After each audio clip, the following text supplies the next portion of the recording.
So hello guys, मैं Mohammad Ashraf blog से। कैसे है गाइज? उम्मीद करता हूँ ठीक होंगे।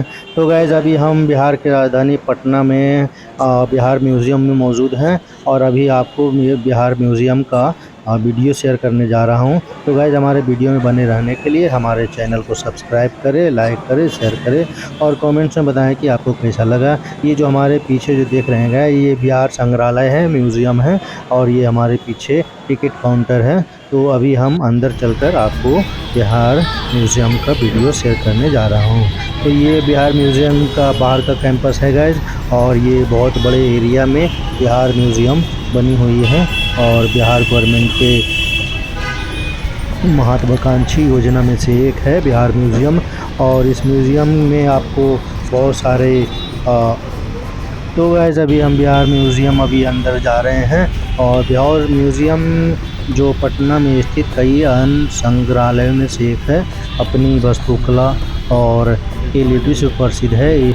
इसे बिहार राज्य की ऐतिहासिक धरोहर को संभालने और बिहार की समृद्धि विरासत, ऐतिहासिक स्थल और महान संस्कृति को पूरी दुनिया के सामने रखने के उद्देश्य से बनाया गया है। बहुत बड़ी कैंपस एरिया में फैला हुआ बिहार म्यूज़ियम गाइज आप देख सकते हैं। ये बेली रोड में स्थित है और बेली रोड से जब बेली रोड की तरफ जाते हैं तो आपको मेन रोड पे ही बिहार म्यूज़ियम देखने को मिल जाता है। बिहार संग्रहालय अद्भुत व अभूतपूर्व अनेक कला की कृतियाँ बहुत ही वैज्ञानिक तरीके से दर्शाई गई है। इसे देखकर भारत के स्वर्ण युग का पूरा दर्शन हो जाता है। इसकी इमारत भी अकल्पनीय, सुंदर और बेजोड़ है। जो कोई इसे देखेगा बार बार देखना चाहेगा। तो गाइज ये है बिहार संग्रहालय, ये अंदर का दृश्य है। जैसा कि वीडियो बनाना अंदर अलाउ नहीं था, इसलिए सिर्फ आपको इमेज से बिहार म्यूज़ियम को विजिट फ़िलहाल करवा रहे हैं। तो आप देख सकते हैं कि बिहार म्यूज़ियम बिहार के मुख्यमंत्री श्री नीतीश कुमार के अति महत्वाकांक्षी परियोजनाओं में से एक था। वर्तमान में यह 5 से 6 हेक्टेयर में फैला 6 मंजिला इमारत है। इसका निर्माण 24,000 वर्ग मीटर में फैला हुआ है। बिहार म्यूज़ियम के वास्तुशिल्प को जापान के माकी एंड एसोसिएट्स और मुंबई के ओपोलिस आर्किटेक्ट्स ने बनाया है। इस परियोजना के लिए सलाहकार नियुक्त करने के लिए जुलाई 2011 में कनाडा आधारित परामर्श कंपनी लॉर्ड सांस्कृतिक संसाधन को नियुक्त किया गया था।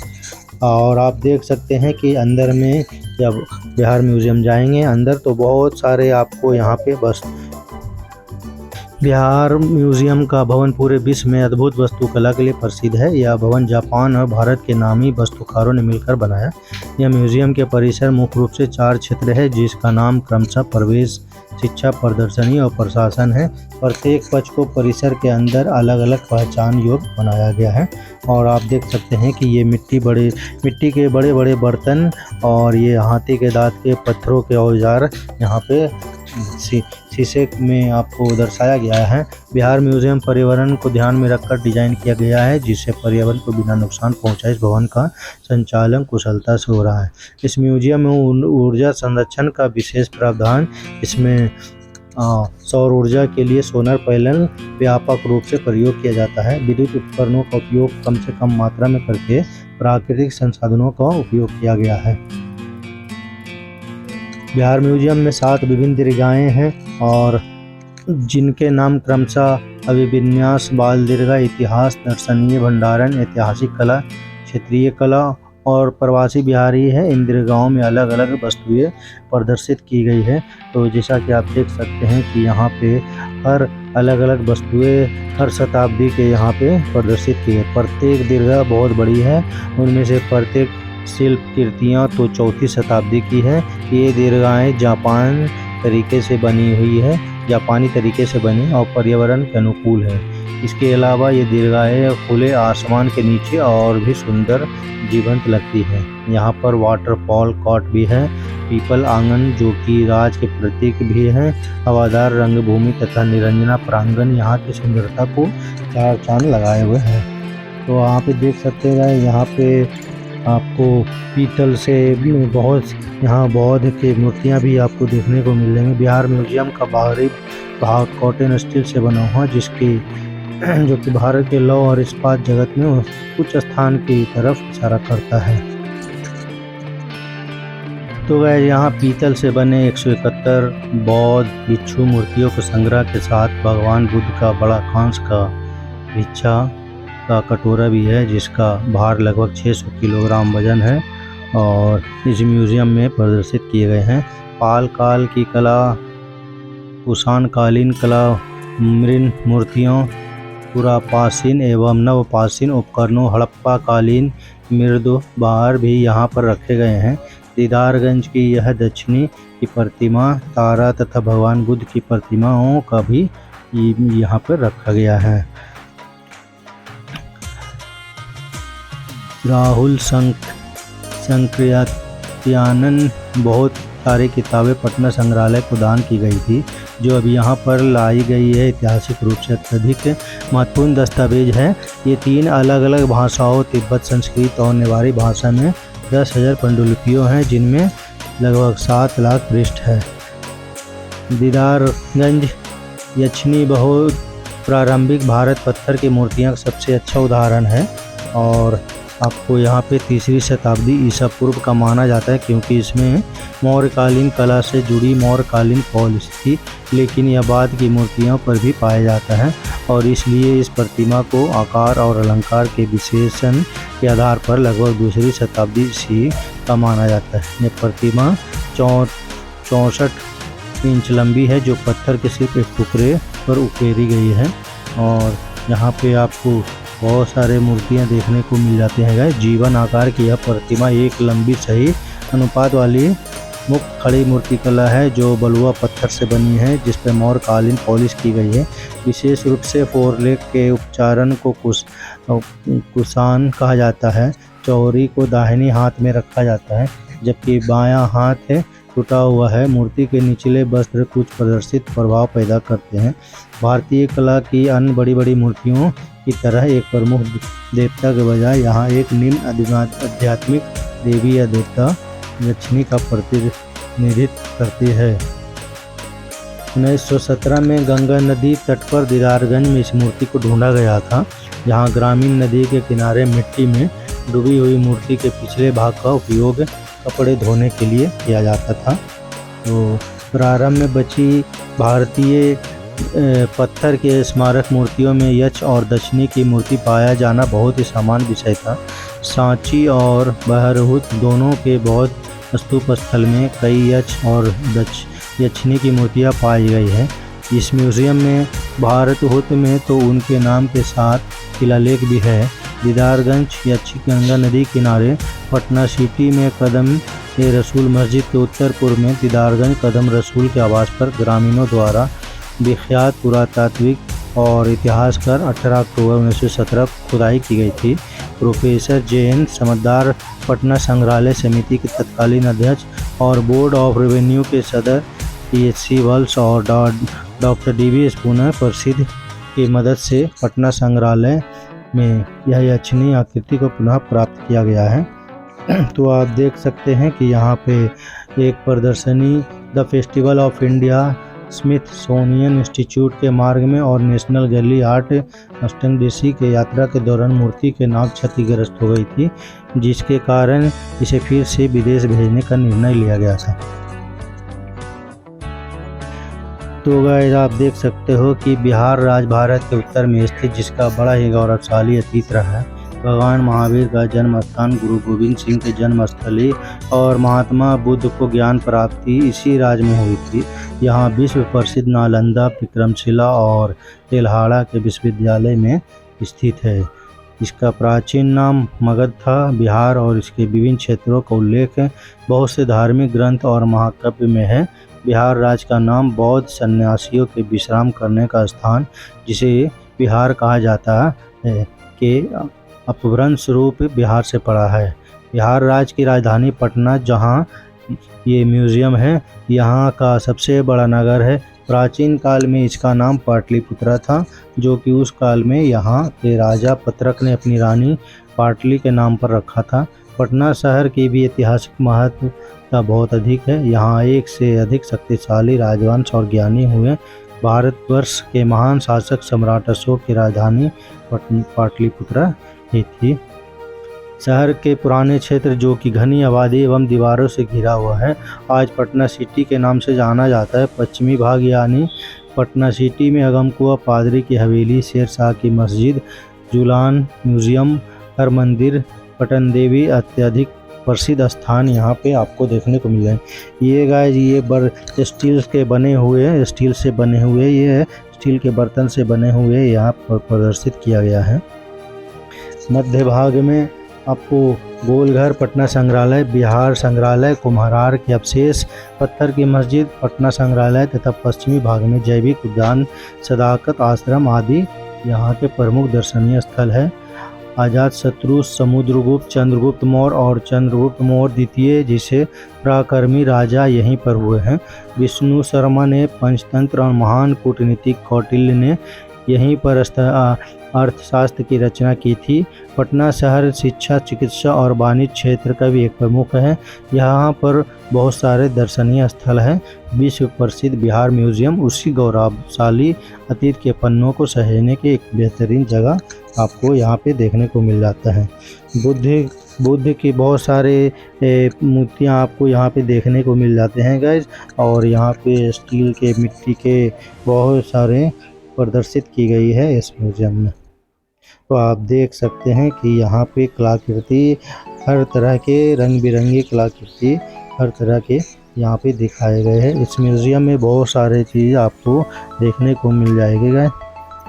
ये प्रथम तल्ला जाने का रास्ता है गाइज, और यहाँ पे भी आपको बहुत सारे नृत्य देखने को मिल जाएंगे। यहाँ पे देखिए कलमा से लिखे हुए बहुत बड़े कैलेंडर, और आपको इस दीर्घा में हड़प्पा सभ्यता से विभिन्न कलाकृतियाँ जैसे सिंधु घाटी सभ्यता, दूसरी शहरीकरण और हरियंका के नाम से भी जाना जाता है। आप देख सकते हैं कि इस दीर्घा का पूरा संग्रह हड़प्पा की उन्नत तकनीक और परिष्कृत जीवन शैली का प्रतिनिधित्व करता है। आपको यहाँ पे तरह तरह के सिक्के भी देखने को मिल जाएंगे। सोना के सिक्के, चांदी के सिक्के, पीतल तांबे के सिक्के, उस ज़माने में जिस के सिक्के चले थे वो सभी के सिक्के यहाँ पे देखने को मिल जाते हैं, प्रदर्शित की गई है ये पटना म्यूजियम में। और ये देख सकते हैं कि है डिस्प्ले किया गया है तलवार, और ये यहाँ पे गाइस आपको मुग़ल काल के भी देखने को मिल जाएंगे।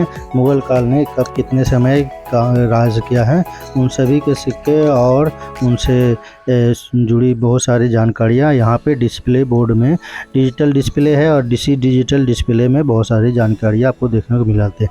ये तोप है गाइस, ये तोप देख सकते हैं कि ज़माने के तोप यहाँ पे कुछ प्रदर्शन किए गए हैं, और साथ में आपको कुछ तलवार वगैरह, तलवारें, ढाले आपको देखने को यहाँ पे मिल जाएंगे। और साथ ही यहाँ पे कुछ कुरान शरीफ की आयतें और यहाँ पे कुरान शरीफ भी देखने को यहाँ पे प्रदर्शित की गई है। तो आप देख सकते हैं वो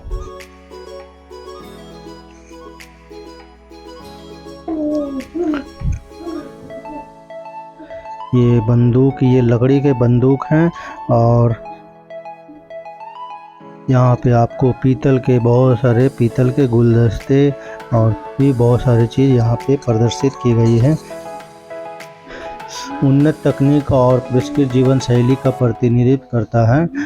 इस दीर्घा का पूरा संग्रह हड़प्पा की उन्नत तकनीक है, और गैलरी में 4वीं शताब्दी ईसा पूर्व से 1ली शताब्दी ईसा पूर्व तक की वस्तुएं यहाँ पे आपको देखने को मिल जाएगी। ये पत्थरों पे लिखी हुई कलमा है गाइस। यहाँ पे ये कुरान शरीफ की ओरिजिनल प्रतियाँ यहाँ पे रखी हुई है। ये देख सकते हैं कुरान शरीफ की ओरिजिनल प्रतियाँ आपको यहाँ पे देखने को मिल जाते हैं, और साथ में पत्थरों पे लिखी हुई बहुत सारे आयतें भी आपको यहाँ पे प्रदर्शित की गई है। तो आप देख सकते हैं इसमें भारत के 3 प्रमुख राजवंशियों मौर्य, नंद और शिशुनाग की वस्तुएं हैं। गैलरी में विभिन्न प्राचीन स्तूपों की रेलिंग के टुकड़े भी हैं जो बुद्ध और महावीर के जीवन के प्रकरण के साथ जुड़े हुए हैं। दूसरी इतिहास दीर्घा में गुप्त वंश 4वीं-6वीं शताब्दी कलाकृतियों को भी यहाँ पे प्रदर्शित किया गया है। और हम देख सकते हैं कि ये तो गाइस आप देख सकते हैं कि यहाँ पे ब्राज़ील के कुछ चर्च का भी आपको इमेजेस देखने को मिल जाएंगे। यहाँ पे बहुत सारे चर्च जो ब्राज़ील के हैं और उसको भी यहाँ पे प्रदर्शित किया गया है। यह दीर्घा में बिहार के शिल्प, लोक संस्कृति और परंपराओं की प्रदर्शनी भी लगाए गए हैं। जैसा कि आप देख सकते हैं कि ये पटना में बिहार म्यूज़ियम में स्थित है। बिहार म्यूज़ियम दीर्घा में 2300 वर्ष पुराने दीदारगंज के यक्षिणी की दुर्लभ मूर्ति है, जो कि यहाँ मुख्य आकर्षण का केंद्र है। और यहाँ पे आपको बहुत सारे बौद्ध के मूर्तियाँ भी आपको देखने को मिल जाएंगी। इस दीर्घा में उन बिहारी लोगों के योगदान के बारे में बताया गया है कि कैसे उन्होंने इन देशों के इतिहास और संस्कृति में अमिट छाप बनाई है। जहां वे बसे थे, प्रवासी बिहारी दीर्घा में अंगतुक चित्र दिखते हैं और देखते हैं कि 1834 में इंग्लैंड में दास्तां के उन्मूलन के बाद 19वीं सदी में बिहारी प्रवास की पहली लहर कैसे आई थी। 19वीं शताब्दी में भारतीय गांव में चरम अभाव और दमनकारी औपनिवेशिक शासन था। कई लोगों को बंदरगाह जैसे कलकत्ता और मद्रास शहरों की ओर पलायन करने के लिए मजबूर किया गया था। इस दीर्घा में मॉरिशस, बांग्लादेश और उससे आगे के देश में बिहारियों के कैसे स्थानांतरित किया गया है, इसका ऐतिहासिक संदर्भ प्रदान किया गया है। ईस्ट इंडिया कंपनी की शुरुआत दिनों में कुछ को मजदूर के रूप में भर्ती किया गया था और अन्य लोगों ने खुद ही विदेशी भूमि की खोज की थी। इन मजदूरों को गिरमटिया मजदूर भी कहा जाता है। यह दीर्घा में दिखाया गया कैसे अत्यंत प्रतिकूल परिस्थिति से जूझते और आम बिहारियों ने भारत के इतिहास, संस्कृति और समाज के नियमित को प्रभावित किया है। तो गाइस आप देख सकते हैं कि यहाँ पे पक्षियों और पशु जैसे गैंडे, बाघ, घोड़े और सांप के जीवन आकार के मॉडल और गुफा के प्रतिक्रिया भी बनाई गई है। अन्वेषण कक्ष में पर बच्चे पुरातात्विक विरासत और पुरातत्व कैसे काम करते हैं, यहाँ एनिमेशन फिल्मों के जरिए दीर्घा में दर्शाई गई है। आप यहाँ पे देख सकते हैं कि दीर्घा कलाकृतियों और वस्तु के संग्रह को 6 डोमेन में विभाजित किया गया है। ये छोटे छोटे गुफा बनाए गए हैं और इस पे आप देख सकते हैं गाइज, ये चील और गिद्ध और जिसे जानवर टाइगर, गैंडा को भी यहाँ पे प्रदर्शित किया गया है। तो गाइज इस तरह का वीडियो आप देखने के लिए हमारे चैनल को सब्सक्राइब करें, लाइक करें, शेयर करें। और ये पटना में स्थित है बिहार म्यूज़ियम। और अगर आप पटना के स्थित रहने वाले हैं तो पटना में बिहार म्यूज़ियम है, बेली रोड में स्थित है। आप यहाँ पर घूम सकते हैं। ये बहुत बड़ी जगह में ये म्यूज़ियम बनी हुई है और घूमने के लिए एक अच्छी जगह है गाइज। कला और संस्कृति अनुभाग और अन्वेषण कक्ष, इस कक्ष की विशेषता है कि यहाँ पर रखी प्रत्येक वस्तु को आप देख सकते हैं। ये घोड़े हैं, घोड़े पे रखकर कालीन रखी हुई है और इसको प्रदर्शित किया गया है। यहाँ पे बैठकर आप सेल्फी क्लिक भी करवा सकते हैं गाइज। और आप यहाँ पे घूम सकते हैं। यहाँ पे राजा महाराजाओं के ज़माने के आपको बहुत सारी चीज़ देखने को मिल जाएंगे। ये सिक्के के बॉक्स हैं, उस ज़माने में जो चला करते थे, यहाँ पे प्रदर्शित किया गया है। सोने के सिक्के के मोहर भी यहाँ पे आपको देखने को मिल जाते हैं। राजा महाराजाओं के ज़माने की यहाँ पे हर चीज़ प्रदर्शित की गई है। तो अगर आप पटना में स्थित हैं तो आप बिहार म्यूज़ियम घूमने के लिए आ सकते हैं। और हमारे चैनल को देखने के लिए गाइस हमारे चैनल को सब्सक्राइब करें, लाइक करें, शेयर करें। Thank you so much.